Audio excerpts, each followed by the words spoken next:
बिस्मिल्लाहिर्रहमानिर्रहीम। अस्सलाम वालेकुम। Welcome to Zaika with Talat. उम्मीद है आप बिल्कुल खैरियत से होंगे। अल्लाह आपको अपनी हिफ्ज़ व ईमान में रखे। आज मैं आपको चावलों की पिनियाँ बताने लगी हूँ। ये बड़ी टेस्टी होती हैं। कुछ लोगों को तो ये बहुत ही पसंद होती हैं। ये अपनी अपनी चॉइस की बात है। कुछ को अलसी की पसंद होती हैं, कुछ को ये चावलों की पसंद होती हैं। तो मुझे भी चावलों की पिनियाँ बहुत पसंद है, तो इसलिए मैं बनाने लगी थी। तो मैंने सोचा आपसे शेयर कर लूँ ये रेसिपी। बड़ी मज़े की बनती हैं ये। तो चलिए बनाना शुरू करते हैं। इसके लिए आपने चावलों को आटा लेना है।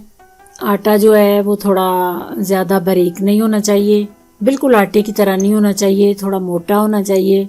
और गुड़ लेना है आपने अपने चावल आटे के हिसाब से। बाकी मेवे आपने अपनी चॉइस के मुताबिक लेनी है। मैं किशमिश और मूंगफली और बादाम डाल रही हूँ। तो सबसे पहले आपने इसकी चाशनी तैयार करनी है। पानी में आपने गुड़ को रख के तो अच्छी तरह इसको पकाना है। और आपने इसकी चाशनी ज़रा थिक वाली, जो तार वाली चाशनी होती है, वो तैयार करनी है। ज़्यादा थिक नहीं करनी, फिर आपकी पिनियाँ जो हैं वो बहुत सख्त हो जाएंगी। ये देखें बिल्कुल परफेक्ट। आपने इस शक्ल में जब ऊपर जाग आने लगे तो आपने चूल्हा बंद कर देना है। फिर आपने देसी घी या मक्खन, इसका जो टेस्ट होता है ये पिनियों के अंदर बहुत मज़े का आता है। तो आपने ये डाल के तो इनको आटे को जो थोड़ा सा भून लेना है। ये बग़ैर भुने भी बन जाती हैं। तो मैंने कहा थोड़ा सा इसको मक्खन का जो है वो टेस्ट देना चाहिए, फिर पिनियों का मज़ा अलग से बन जाएगा। तो इसको अच्छी तरह आपने मक्खन के अंदर मिक्स करके थोड़ी देर के लिए आपने इसको बिल्कुल लो आंच पे हल्का सा इसको जो है वो गोल्डन करना है, बिल्कुल हल्का सा। उसके बाद आपने इसमें चाशनी फ़ौरन डाल के तो आपने इसको मिक्स करके तो जल्दी जल्दी आपने इसकी पिनियाँ बनानी है, क्योंकि ये चाशनी जब डाल जाए इसमें तो फिर ये सख्त होना शुरू हो जाता है।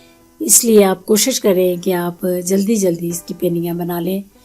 ये आप जो भी शेप देना चाहते हैं इसकी वो आप दे सकते हैं।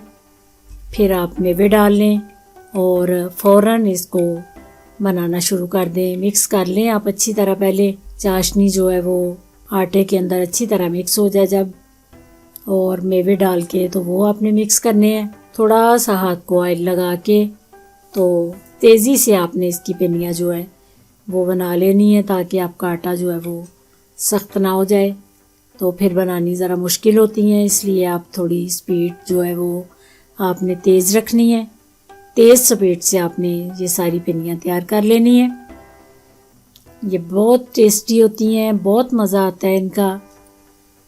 अल्हम्दुलिल्लाह देखें कितनी खूबसूरत पिनियाँ मेरी तैयार हुई हैं। तो आपने इनको ज़रूर ट्राई करना है।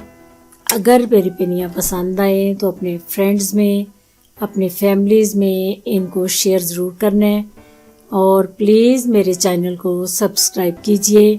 दुआओं में मुझे याद रखना। अल्लाह आपका हामी और नासिर। खुदा हाफिज़।